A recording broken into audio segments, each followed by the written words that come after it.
বাস্তবে আসুন, এই নবীর পক্ষে গিয়েছিলেন, আপনারা তো নবীর পক্ষে দাঁড়িয়ে আছেন, বসে আছেন, এই নবীর পক্ষে গিয়েছিলেন। একটা মাছ সমুদ্র থেকে একজন নবীর আদরের উম্মত একটা মাছ ধরে আনলেন। মাছটা খুব সুন্দর, ফাজাইলে দুরুদের মধ্যে লেখে মাছটা ধরে আনার পর মাছটাকে বিবিকে দিলেন, মাছটা কাইটা ভালো করে ভাজি করো, এই মাছটা আমি খাবো।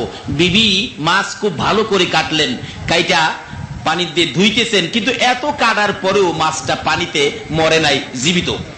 ভালো করে লবণ টবণ দিয়ে ভালো করে ধুইলেন, কিন্তু ধোয়ার পরেও মাছ মরে নাই, মাছ খালি নড়ে।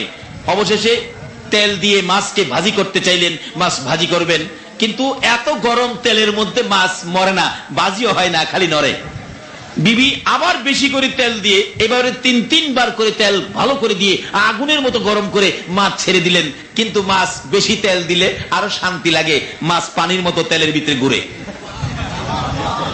বিবি বলেন, আশ্চর্য, এটা কি মাছ মেরে আনলেন, মাছ তো মারতেই পারি না, ভাজি করবো কিভাবে? এবার ওই লোকটা বলতেছেন, দাও তো, এটা নবীজির কাছে নিয়ে যায়। ইয়া রাসূলুল্লাহ, এই মাছটা ধরে আনলাম, মারলাম, কাটলো, ভাজি করলো, কিন্তু মাছ তো ভাজি হয় না, মরে না, জীবিত, বুঝতেছি না। এত গরম আগুনের তেলের মধ্যে দিল, কিন্তু মাছ তো ভাজি হয় না। এমনি সময় জিবরাইল এসে বলেন, ইয়া রাসূলুল্লাহ, এই মাছটা যখন এই লোকটা মারছিল, ওই মাছ তখন আপনি নবীর উপর দুরূদ শরীফ পড়তেছিল। হুজুর, জানিয়ে দেন, আপনার পক্ষে থাকার কারণে, আপনি নবীর ভালোবাসায় দুরূদ পড়ার কারণে গো নবী এই মাছটাকে আইনা কাটলেন, কাটার পরও মরে না, লবণ দিয়ে ধুইলেন তারপরও মরে না, তেলে ভাজি করলেন তারপরে মরে না, এই দুনিয়ার আগুন দিয়ে লাল লাল করে তেল ওই মাছ ছেড়ে দিয়েছে, মাছ মরে না, আগুন তার গায়ে ধরে না। নবী গো, আপনি জানিয়ে দেন, আপনি নবীর পক্ষে যারা থাকবে, আপনি নবীর উপর দুরূদ ও সালাম যারা পাঠ করবে, নবী এই দেশের আগুন কেন জাহান্নামের আগুন পর্যন্ত ধরবে না। সেই নবীর পক্ষে ছিলেন খাজা মঈনুদ্দিন। আল্লাহু আকবার বলুন। খাজা মঈনুদ্দিন চিশতি রাহমাতুল্লাহ আলাইহি সেই নবীর পক্ষের মেহমান ছিলেন। আগুনের ভিতরে ঢুকে আছেন, কিন্তু আগুন খাজা মঈনুদ্দিনের গায়ে লাগে না। মঈনুদ্দিন বলেন, আমার গায়ে তো আগুন ধরে না, দেখি তো আমি মঈনুদ্দিনের পক্ষে যদি কেউ আসে। আপনারা কি মঈনুদ্দিনের পক্ষে থাকতে রাজি আছেন? এখন মঈনুদ্দিন প্রমাণ করতেছেন, আমি মঈনুদ্দিনের পক্ষে যদি কেউ আসে, তাকে আগুনে ধরে কিনা। এক হিন্দু ভদ্রলোক, আগুন পূজারী হিন্দু ভদ্রলোকের একটা বাচ্চা কুলে নিয়ে দেখতেছিল ঘটনাটা।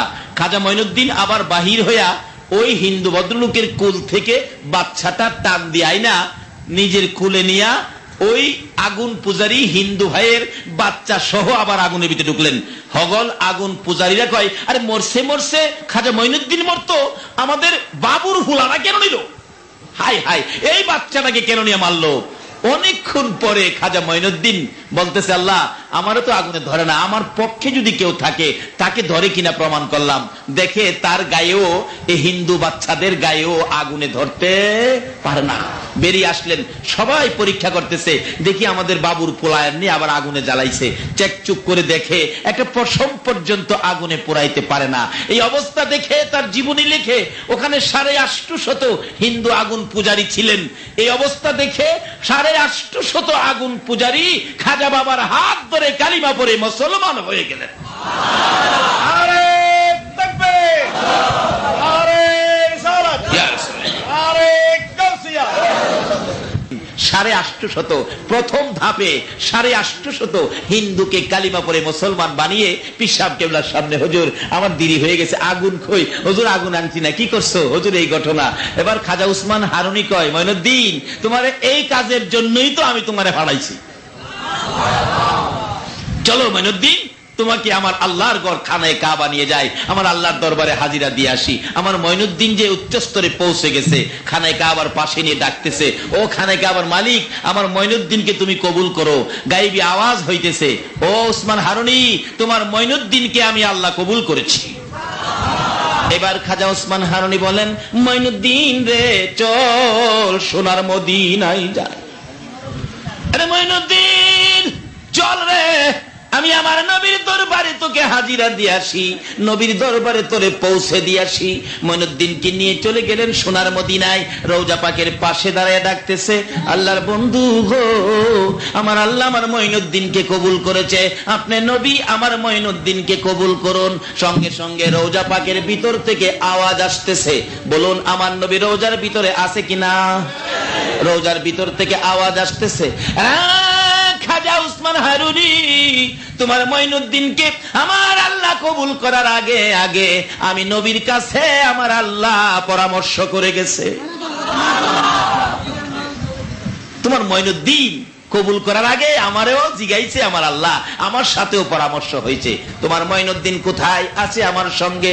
লম্বা ঘটনা সংক্ষেপ করে দিলাম। এশারের নামাজ শেষ হয়ে গেলে ঘোষণা দিচ্ছে খাদেম, আমার নবী রওজার ভিতর থেকে খাদেমকে বলে দিলেন, আজকে কোন মঈনুদ্দিনের কথা শোনার জন্য আপনারা বসে আছেন?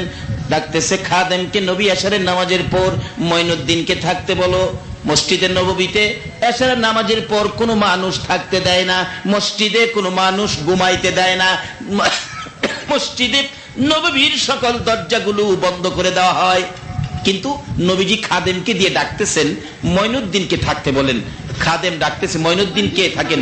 হাজার হাজার মানুষের সামনে মঈনুদ্দিন উল্লেখ করলে খাদেম বলতেছেন মঈনুদ্দিনকে থাকো। অনেক মঈনুদ্দিন দাঁড়াইলেন। হাই হাই, কোন মঈনুদ্দিনের কথা বললো নবী গো? কোন মঈনুদ্দিন? নবীজির রওজার থেকে বললেন খাজা মঈনুদ্দিন চিশতি।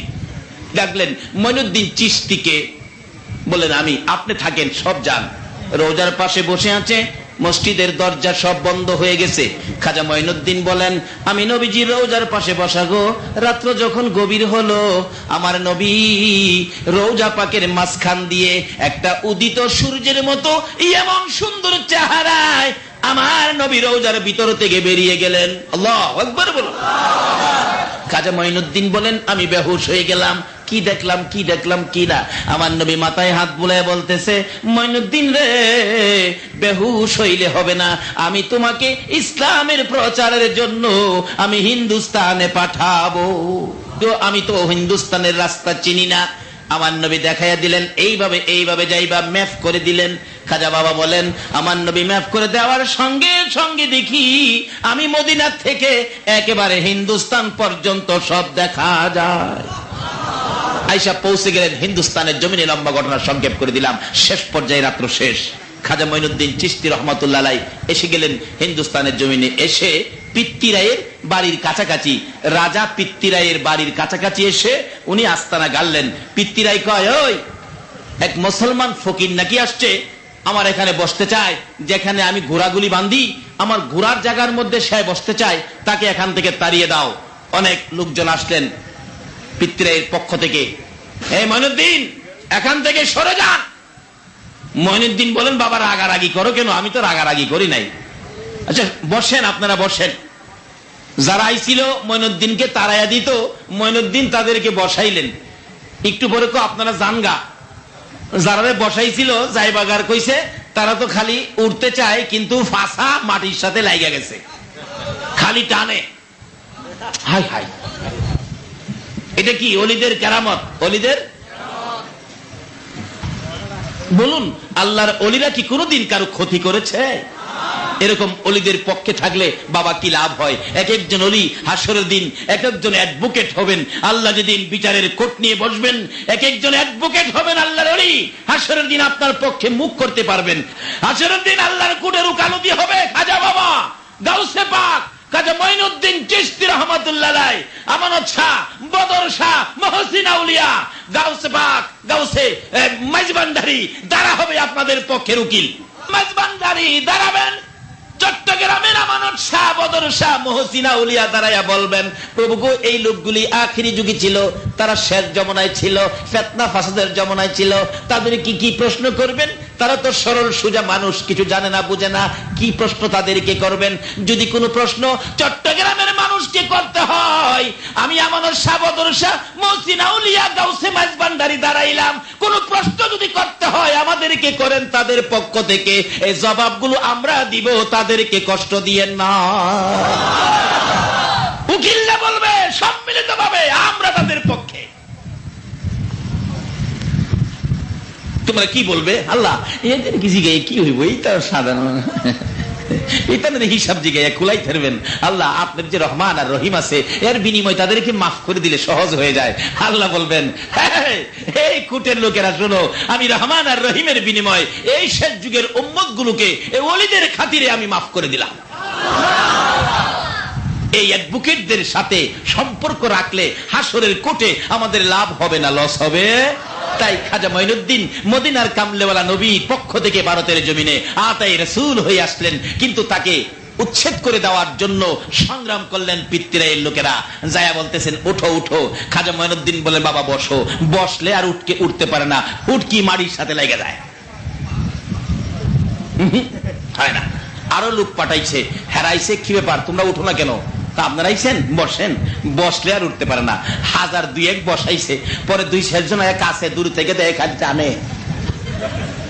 রাসূল বলছে ওলিদের কেরামত সত্য, কেরামতুল আউলিয়া হাক্কুন, ওলিদের কেরামত বিশ্বাস করতে হবে, না হয় আপনার ঈমান থাকবে না। খবর দিছে পিতৃরাই, এমন এক লোক আইছে খাজা মঈনুদ্দিন বসাইলে উঠতে দেয় না। আল্লাহু আকবার বলো। কোজায়া কও যে মাপ চাই, মাফ করে দিত। হগলে কয় মঈনুদ্দিন মাপ চাই, মাফ করে দেন। কোথাইলে উঠো, উঠছে। কয় মঈনুদ্দিন আমরা জায়গা বিদায় দেন। কো যাও যাও।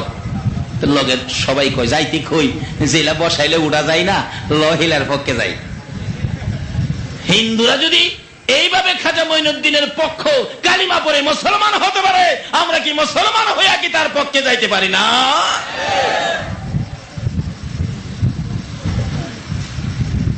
মুসলমান হয়ে গেলেন। পিতৃরাইকে সর্বনাশ, এখন কি করি? কিছু লোক পাঠাইলেন বাঁশের বন্দুক দিয়া পাহাড়ের উপর থেকে গুলি করে মঈনুদ্দিনকে শেষ করে দিবি। চারদিক ঘেরাও করছে, কমান্ডিং অফিসার কমান্ড করতেছে।